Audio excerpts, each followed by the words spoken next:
Krishna hello everyone. అయితే last వీడియోలో చాలామంది నాకు కామెంట్ చేసింది ఏంటంటే, ఇంత ఆయిల్ పెట్టి రొట్టె చేస్తారు అక్క, నేను వేడి నీళ్ళు పిండిలో కలిపిన దాన్ని ఆయిల్ అనుకున్నారో ఏమో, నాకు ఏం ఇప్పటికీ అర్థం కాలేదు. మోస్ట్లీ కామెంట్ అదే వచ్చినాయి అనమాట. Oil just little food drops దీన్ని కవర్కి అప్లై చేసుకొని చేసుకోవడం అంతే. ఆయిల్ పోస్తే బతుకుతామా ఏమండి, ఏం మాట్లాడుతారో నాకు అర్థం కాలేదు. ఇంకా ఈ చపాతీ కర్ర గురించి అడిగారు. ఇది నాకు పెళ్ళిలో కట్నం ఇచ్చిన కర్ర అనమాట. ఇక కవర్ వచ్చేసి, ఈ కవర్ అయితే మన శారీస్కు దీనికి వచ్చే కవర్ని ఇట్లా రౌండ్గా కట్ చేసుకున్నా అంతే. ఇంకా ఇవాళ డిన్నర్లోకి అయితే జొన్న రొట్టె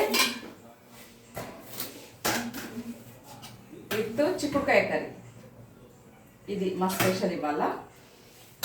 సో ఇది రొట్టెలు ఎవరైనా ఇలాగే చేస్తారంటే నేను ఇలాగే చేస్తాను. మీకు నచ్చితే చేసుకోండి, లేకపోతే చేయకండి. నాకు వచ్చిన ప్రాసెస్ ఇది. పొడి పిండితో చేస్తారు, రకరకాలుగా చేస్తారు. నేను మా బంజారా స్టైల్లో నేను ఇలాగే చేస్తాను. ఓకేనా? ఇది ఇంకొంచెం మీ డౌట్లన్నీ క్లారిఫై చేసిన. బాయ్.